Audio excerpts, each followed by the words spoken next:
Welcome to Game Devs Play Games, where you can watch games and practice game design. And we are here today with Sloth Drive. This was a One Brave Robot. One Brave Robot. That's an awesome name.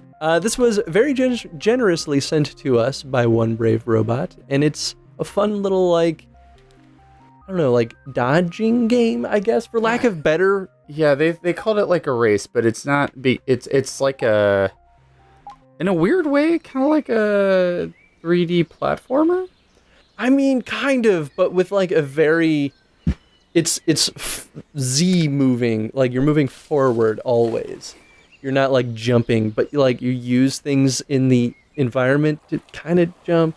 I guess we'll get to that probably and see it, but it basically is a story of this little sloth guy. He's like, oh man, I fell off my tree. I don't really know what comes after this, but hey, he finds a car. He just finds the car. He's like, I guess I'll go drive to another tree. Where did the tree go? It broke. That's what happened. Where's the tree at now? Okay, so it doesn't auto drive, which is interesting. Oh, I can go. Oh, how do I actually drive though? Oh, triggers, right? That makes sense. Oh, got some nice options here. I love the aesthetic of the game. Oh god. All right. Can I reverse? Oh, I can. Hey, look at that. Is that a... Wait, hold on. Get that thing. It's like a eucalyptus leaf. Eucalyptus. New paint unlocked. Do you get to keep it? Or do you have to re-get that? No, go straight. What are you doing? I guess I could have taken that. Is that like a shortcut path? I guess you could have. Is it still... Oh, okay. Yeah, good. I did get to keep it. It's, this aesthetically, it already... And physically, it already reminds me of Omnibus. But the thing in Omnibus is when you picked up like a secret like that, you had to finish the level, or you have to like re-pick it back up. Oh, what? I didn't complete it? Complete the first level. You gotta just go straight. Yeah. Oh, maybe it was because I was like way under par. Oh, that's my ghost in the back. Yeah. There you go. What up? Good. Oh, there we go. You gotta get stars. Right. She didn't get no 3 stars. I got 2 stars. She didn't get no 3 stars. Well, I do. Do what a sloth can. Oh. Yeah, check out these mad skills. Oh. Do you think there's Ugh. Oof. Do you think there's drifting? Like slow drifting? There, in it, when you were showing me this, like there was a video. Whoa, nice! I like how even the car like falls slowly. Oh, wow, man! Not bad. With your 1 star. You'd think. Oh, this is the beginning. Let's go down to menu. There we go. Oh, did I just not have enough? Maybe. Very possible. The UI is a little... Oh, this is a new level. Oh, there's just more to it. Probably. No. Ran into the wall there. No. You're running into the wall. No. Today's my day, Nathan. Don't take... Oh, it's everything. Oh, it's the master course. Track. Well, we all know how this is going to go. Oh. 3 stars. The polygon art is awesome. Oh, I love it. There's, I think it's a big trend right now that a lot of 3D artists are doing like flat color 3D art. But I think I think it works really well. Oh, I didn't do it. Oh, not even a star. Suck. So there's actually we were talking about this a little while ago. How I had this theory, if you remember, where like when pixel art started becoming a big deal. This is like a couple of years ago. I was talking about it, and see, it's because you don't make a decision. Like you're too flighty on your decision. You're too flighty. You need to commit to. Anyway. I'm committed. I don't believe you. Baby, I swear. Anyway, so like the theory I had was that there were so many nicely done. Maybe. You had. I could have had the world. No. No. That's insulting. That's the worst part. That was awesome. Anyway, so there's like so many pixel art games coming out. I was like, I bet you at some point we're gonna start seeing like a lot of like PlayStation-esque art, some N64-esque art, like with a polygon. And I was like, give it a couple years, and sure enough, now we're starting to see polygon art become a real thing. The difference, though, is that a lot of the N64 games, they still often had, or that generation of games, I should say, they still often tried to have textures, but at that point, they had to, like, usually use really low-res textures because the systems couldn't handle, they were already having a hard time handling the 3D art, so they would often just have really heavily compressed or just really low quality textures on their 3D models. And that's, I mean, like, you see games like Mega Man Legends, for example, which I think is one of the more iconic uses of, like, pixel art on, was it pixely? I don't remember if the textures were that pixely. For Mega Man Legends? They had really flat polygonal bodies, and then they had the textures on them. Yeah, I don't know what my point was, but a lot of these games, they go without texture. Like, oh, I guess I could have thought of doing that. Whoa! Slidey. Huh.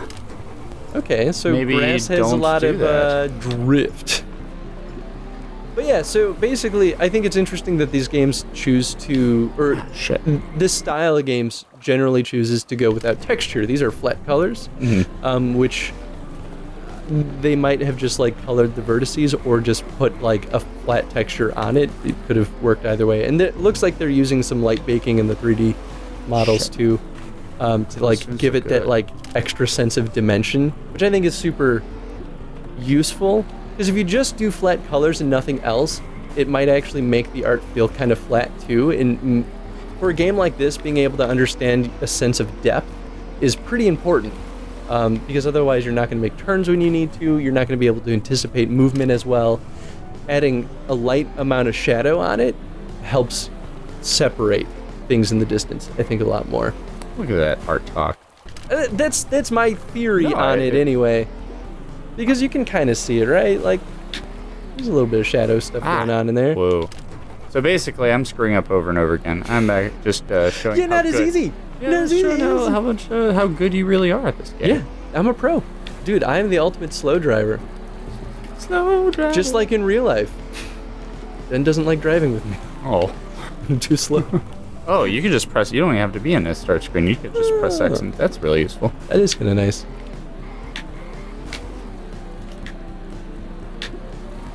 But yeah, I think the flat color look works so well because I think it came from, like, people realizing that it's stupid to try to, like, force bad textures onto, in many cases it still works. I don't want to say that you shouldn't put textures on, like, low poly stuff, but you can get really strong aesthetic without using, like, you know, high rendered textures on something.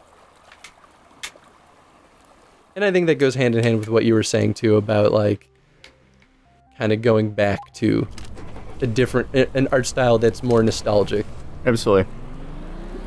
I liked at the time, by the way, back to design speak, I like that the timer doesn't start until we actually start driving. Yeah, that is nice. So, like, I can just sit here. That's always been one thing that annoyed me in, like, any game that involved time. It would just, like, the level just starts and you're like, I'm not ready for you yet. Yeah.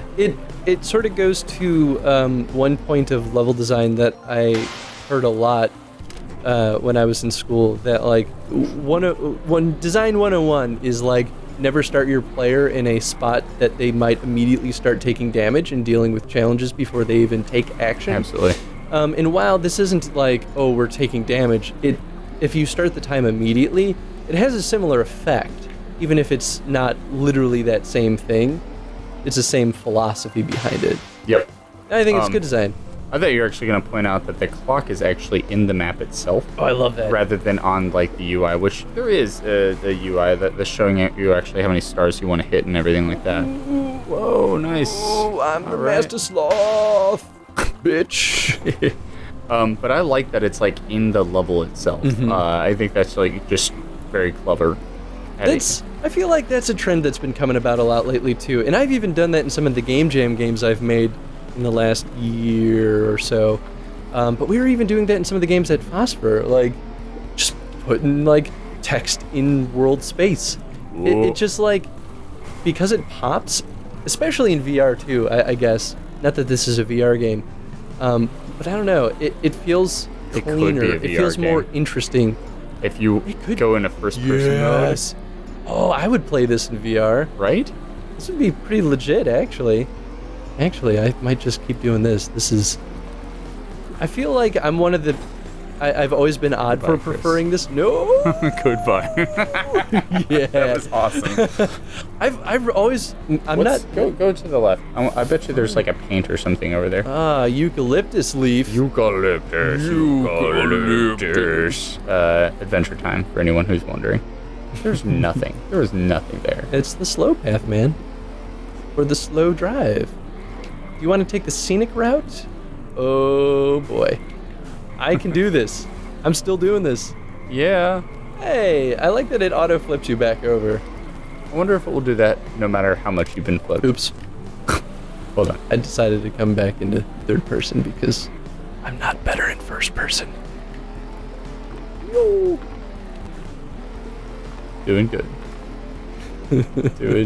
doing stellar. I like that they kind of use the white path to show you which is the shortcut. Yeah, actually, how do you feel about that? Do you think that's... There. I mean, maybe it's too obvious, right? But I don't know. I think it's... Did you ever play Mirror's Edge? Very, very briefly. So, I know that's an incredibly different game, but they used color coding in a somewhat similar manner to show you the paths that you can take.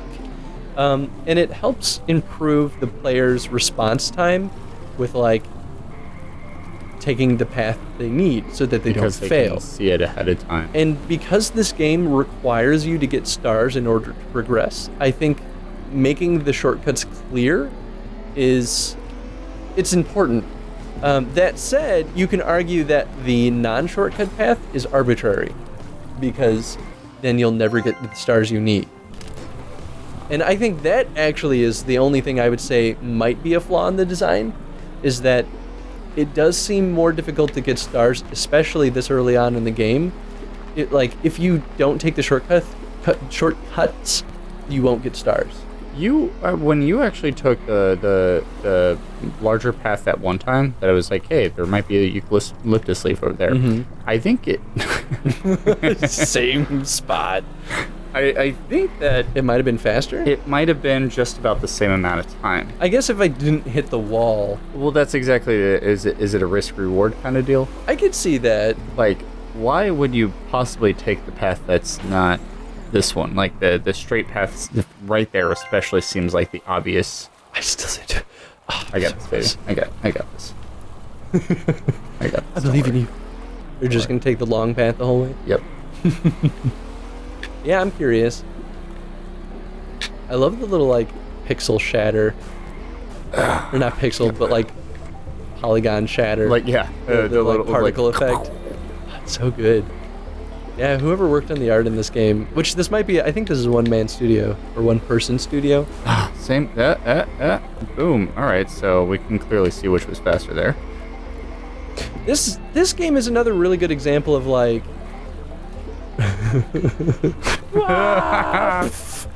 really fun gameplay made off of a relatively simple physics mechanic. It's a driving game with gravity and like slow movement or slow turns, I guess. Because it's not about. It's like speed is important, but it's not about actually going fast. It's about efficiency and movement. It's Which precision. in its core, that is what a racing game is actually about. Absolutely. Oh, beat you. And Oh no. I hope we get to some later levels before we run out of time. But in the trailer, they show a lot of like really crazy looking puzzles or like maneuvers that you just use the physics to navigate across a level, and it's just like, I would have never thought of that. When you can actually turn the car sideways, and like drive on the left side of the wheels only, like side wheelie. I don't know what they call that. Do better, mo better. What? Yeah. How did you get a better time? But my ghost still beat you. No. Not. Oh, the best time is 45. Oh, so I just didn't beat my ghost that one time. Yeah, man. That's what I was trying to tell you. Oh, I see. But yeah, the mechanics of the game I think are really good because it allows for a lot of different levels without a ton of work and building a million features. I have a theory. Or not a theory, but like, you were talking about drifting earlier. Mhm. I wonder if like, if you turn while holding the brake. I mean, you drive slower, which makes you hit those turns, but I don't think you really drift. I think you just navigate without crash. I agree. Oh, damn. I think I can do You're this ahead without... of the ghost. Yeah, but I can do better. So, you weren't there for that night, but there was one night that I went crazy with the, God damn it, went crazy with the Mario speedruns. Really? On Super Mario U. I went crazy with it. Like, Did you get good? I got good, man. I got good.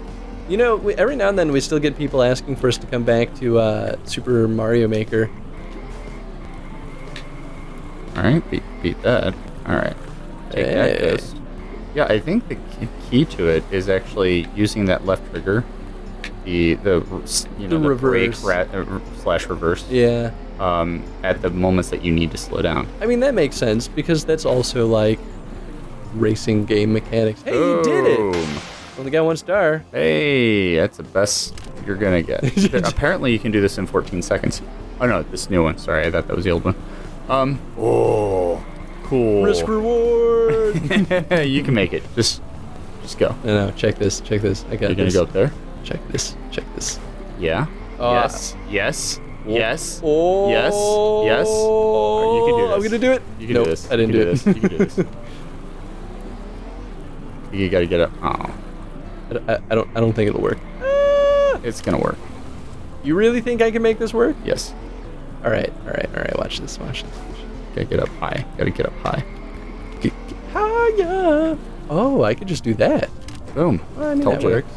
That was my plan. I don't know if that's more efficient, but like, I'll take it. Take what I can get. Oh, this is way better. If you make it. I did it. So anyway, what I was getting at is like I got really crazy into some Mario speedruns, and they didn't tell you the best path to take, but that was the fun of it. There was moments where like I was playing with kind of a friend, acquaintance at the time. Like I kind of knew him, but it was more like one of the first times I really got to know him. Anyway, me and him were just sitting there going back and forth on these Mario speedruns, and we're like, wow, is that? Oh, you want to get that? Do I like? Okay, see now you get to explore. But it was all about finding what the quickest path was. There was moments where I was like, all right, I have to take a high route here and then drop down. And the moment I do it, I want to slide on the slope right here. And like there were like some crazy. I think that's how you get up there. Yeah. Just reverse into it. Just reverse. Just reverse. Just reverse. Just yeah. Come on, little guy. Maybe.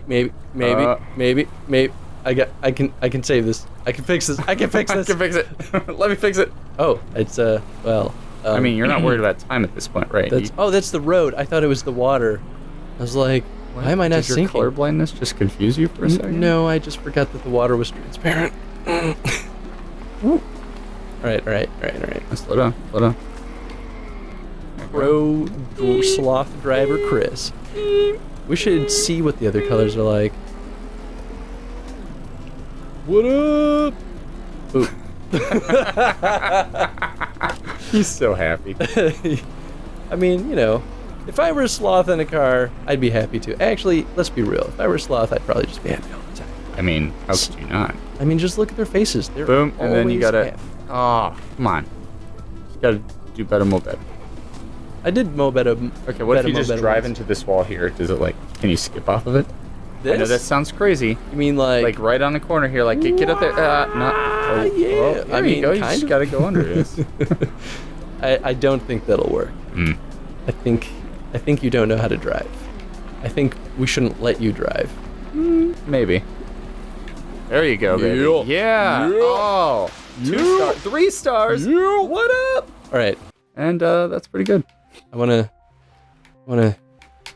But how do I look at the cut? There we go. All right. Yeah. Oh. Ooh, sexy. No, magenta all the way. Oh, you can change the card too.